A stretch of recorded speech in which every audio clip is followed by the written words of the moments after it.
Thank you. Well, here we are at the Cape Thoroughbred Sales, and every now and again someone really interesting comes in to town. And today is no different, because we have Dr. Emmaline Hill has arrived from Ireland, and she's gladly accepted to come and chat to us about the product that she's involved with, Equinome. Emmaline, nice having you here. Thanks very much. Lovely to be here. Tell me about how you got let's find out what Equinome is firstly. I think that's probably what viewers would like to know. Yeah. Equinome was a genetic testing company that was founded 5 years ago by me in partnership with Jim Bolger, the Irish racehorse trainer and breeder.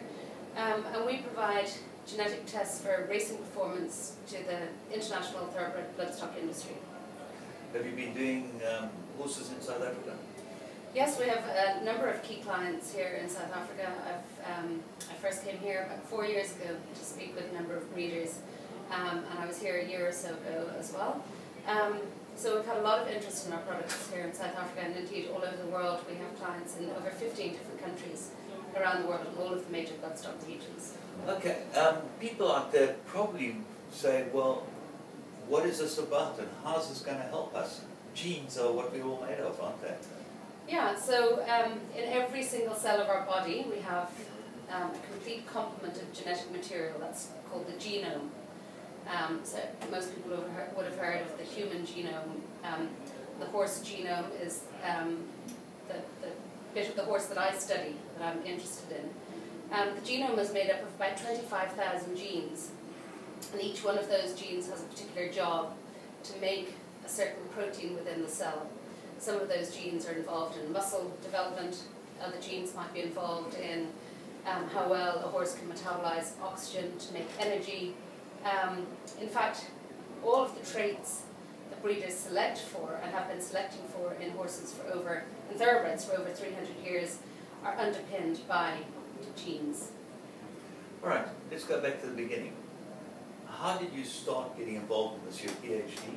Yeah, I have a PhD in human genetics, in fact. When I was doing my PhD in 15 years or so ago, there was no such thing really as horse genetics.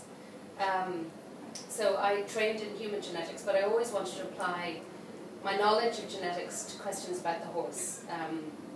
I grew up around horses. My family had bred race horses, so I was always interested in applying the new knowledge of genetics to horses, because of course everybody understands that genetics is important in breeding. When anybody is looking at a pedigree, what they're trying to do is to best guess which genes from ancestors in that pedigree have been passed down to an individual. So with that knowledge, I suppose, from what breeders have been doing for hundreds of years, I asked the question, well, if we have this new genetic science and we can actually read the DNA code, couldn't we learn something about the genetics of the horse? So I started on that path, I suppose, doing that research 10 years ago now,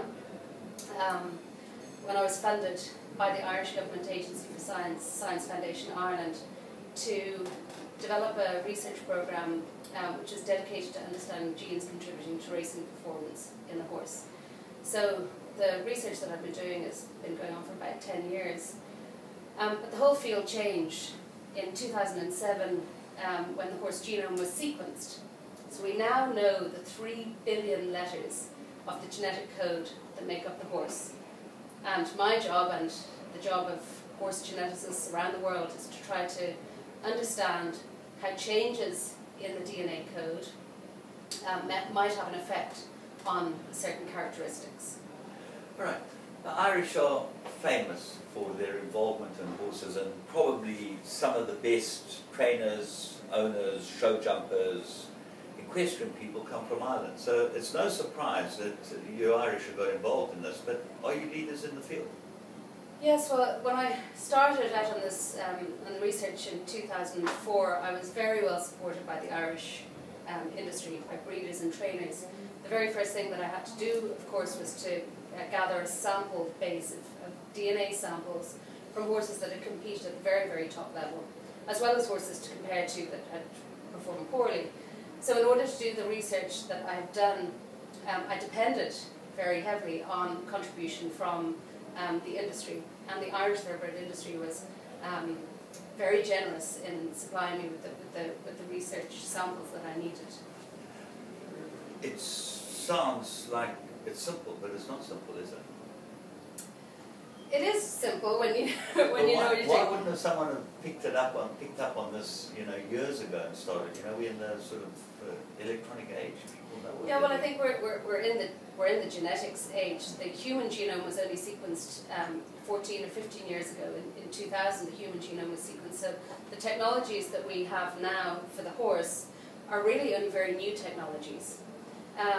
So we've really only in the last 5 to 10 years had the opportunity to ask these sorts of questions that breeders have been asking for hundreds, even thousands of years.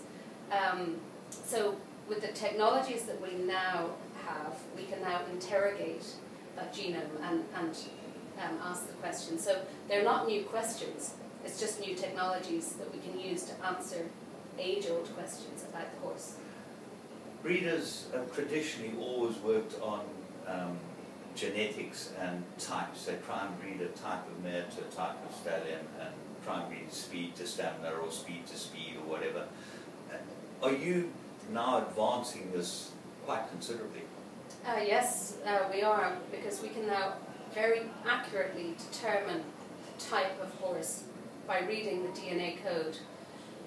There's a particular gene that's called myostatin that is responsible for the growth and development of muscle and also for the laying down of different fibre types. We started investigating this gene a number of years ago, and what we found is that when we read the sequence of the letters of the DNA code, we found that some horses had a letter T at a particular position in the gene, and some horses had a letter C. Of course, all horses have 2 copies of the gene, of each gene, one inherited from the sire and one inherited from the dam.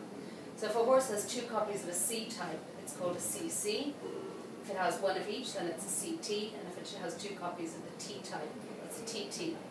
What we found, remarkably, is that horses that are best suited to sprint type distances are CC horses, middle distance horses are CTs, and long distance horses are TTs. And we've called this the speed gene. So we can now take a blood sample from a horse, read the sequence of the letters of the DNA code, and make a prediction about the type of racehorse that individual is likely to be.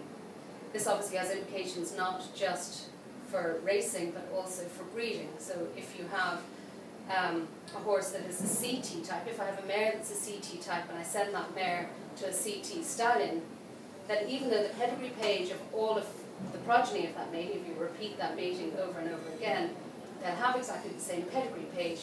Genetically, they can be very different because a CC, a CT, and a TT foal can be produced from that mating. So we can use this information to inform on breeding and more consistently produce the type of foal that you desire for your mare, more consistently produce the types for a stallion, and then use the information also to select at a very early age